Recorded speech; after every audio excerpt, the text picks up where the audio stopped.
जिंदगी में सुकून हम सब यही तो ढूंढ रहे हैं, है ना? अपने काम में, रिश्तों में। लेकिन क्या कभी सोचा है कि असली बेचैनी की जड़ शायद हमारे ही घर में, हमारी नजरों के सामने बिखरी पड़ी हो? आज हम मारी कोंडो के नजरिए से समझेंगे कि कैसे अपने घर को समेटना सिर्फ एक काम नहीं है, बल्कि ये मन को शांत करने का एक जादुई तरीका हो सकता है। जरा सोचिए, सुबह उठते ही वो कपड़ों का ढेर, वो ठसाठस भरी अलमारी, पुराने कागजों का अंबार, ये सिर्फ चीजें नहीं है। पता ये क्या है?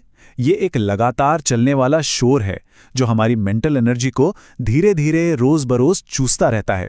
एक ऐसी उलझन जो दिन भर हमारे दिमाग में कहीं ना कहीं चलती रहती है। और इस पूरी उलझन का हल वो मारी कोंडो के सिर्फ एक वाक्य में छिपा है। ये वो लाइन है जिसने दिल्ली की 38 साल की राधा जैसे न जाने कितने लोगों की सोच ही बदल दी।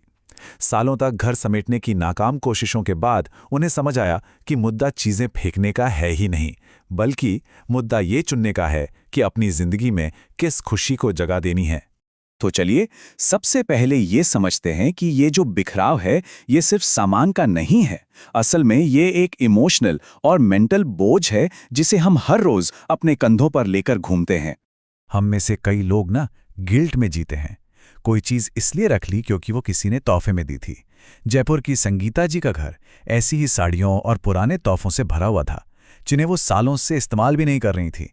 ये चीजें हमें कोई खुशी नहीं देती, बल्कि एक बोझ बनकर हमें हमारे अतीत से बांधे रखती हैं। तो सवाल ये है कि इस बोझ को उतारें कैसे? यहीं पर कोनमारी मेथड एक बिल्कुल नया, एक रेवोल्यूशनरी नजरिया देता है। इसका फोकस चीजें हटाने पर है ही नहीं, बल्कि ये चुनने पर है कि हमें अपने आसपास क्या चाहिए, क्या रखना है। और चुनने का आधार स्पार्क जॉय का एहसास। ये वो खास फीलिंग है जब किसी चीज को हाथ में लेते ही अंदर से एक खुशी, एक पॉजिटिव एनर्जी महसूस हो। तो मकसद फेंकना नहीं है, बल्कि उन चीजों को पहचानना है जिन्हें हम सच में दिल से अपनी जिंदगी में रखना चाहते हैं।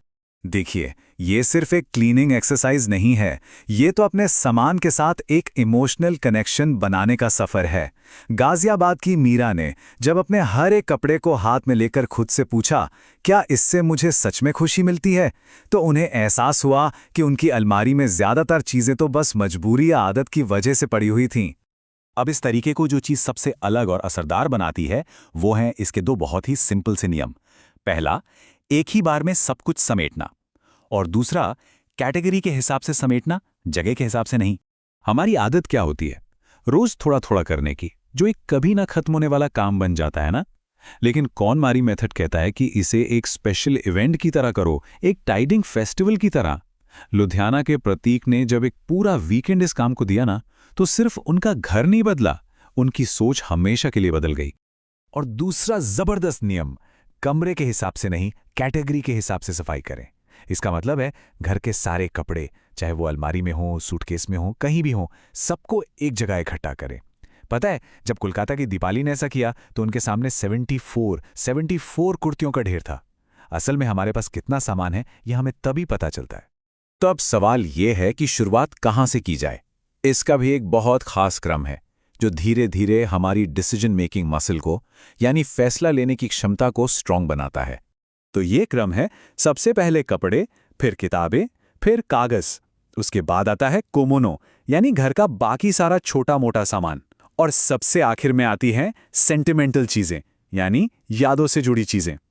शुरुआत कपड़ों से होती है क्योंकि उन पे फैसला लेना सबसे आसान है, और अंत सेंटिमेंटल चीजों से, क्योंकि तब तक हम सही चुनाव करने में माहिर हो चुके होते हैं। कपड़ों की बात करें तो जरा ये आंकड़ा देखिए। भोपाल के निखिल को एहसास हुआ कि वो अपनी वार्डरोब का 70% हिस्सा तो कभी पहनते ही नहीं थे, और जब उन्होंने सिर्फ अपनी पसंद के कपड़े रखे तो सुबह तैयार होने का उनका समय आधा हो गया और उनकी एनर्जी दुगनी हो गई। और कागजों का क्या करें? वो तो सबसे बड़ा सिरदर्द होते हैं। नियम बहुत सिंपल है, बस 3 तरह के कागज रखने हैं। जो अभी काम आ रहे हैं, जिन्हें कुछ समय तक रखना जरूरी है, और जिन्हें हमेशा के लिए रखना है, जैसे प्रॉपर्टी के पेपर्स। इसके अलावा बाकी सब कुछ, जो शायद 99% होगा, वो सिर्फ दिमागी बोझ है और कुछ नहीं। लेकिन अब बात करते हैं असली जादू की। ये पूरी प्रक्रिया सिर्फ घर को साफ करने तक सीमित नहीं है, इसका असली असर तो पूरी जिंदगी पर दिखाई देता है। सबसे पहला फायदा, बेहतर फैसले लेने की काबिलियत। जब सामान कम होता है तो रोज के छोटे मोटे फैसले भी कम हो जाते हैं। इसे डिसीजन फटीग का कम होना कहते हैं। इससे होता क्या है? जरूरी फैसलों के लिए दिमाग में ज्यादा क्लैरिटी और एनर्जी बचती है। ठीक वैसा ही जैसा अलवर के संजय ने महसूस किया। और सोचिए, जब हम अपनी चीजों के बारे में सैकड़ों छोटे छोटे मगर सही फैसले लेते हैं कि इसे रखना है, इसे नहीं, तो हमारा आत्मविश्वास बढ़ता है। ये एक मसल की तरह है जो मजबूत होती जाती है। जयपुर की गरिमा ने पाया कि इस प्रोसेस के बाद वो अपनी जिंदगी के बड़े फैसले भी ज्यादा क्लैरिटी और सेल्फ कॉन्फिडेंस के साथ ले पा रही थी। और जाहिर है, एक शांत और साफ मन हमारे आसपास का माहौल सीधा हमारे मन पर असर डालता है। एक ऐसा घर जहां हर चीज की अपनी एक जगह है, जहां हर चीज पसंद की है, वो सिर्फ एक घर नहीं, एक सुकून देने वाली जगह बन जाता है। जैसा रायपुर की नम्रता ने कहा, एक शांत घर ही तो मन को शांत कर सकता है। अब आता है मारी कोंडो का सबसे बड़ा और सबसे हैरान करने वाला दावा। उनका कहना है कि अगर इस तरीके को सही से अपनाया तो दोबारा कभी भी घर समेटने की जरूरत नहीं पड़ेगी। लॉजिक सिंपल है, जब हर चीज को प्यार से चुना गया हो और उसका एक पक्का घर तय हो तो बिखराव होगा ही क्यों। चेन्नई की दिव्या इसका जीता जागता उदाहरण है, जिनका घर पिछले 2.5 साल से बिल्कुल व्यवस्थित है। तो आखिर में ये सवाल अपने आप से पूछने वाला है, हमारे घर में जो सामान है, क्या वो उस भविष्य को दिखाता है जो हम जीना चाहते हैं? ये प्रोसेस सिर्फ अतीत के सामान को हटाने का नहीं है, ये अपने आज और आने वाले कल के लिए एक बेहतर, एक खुशहाल जिंदगी डिजाइन करने का है।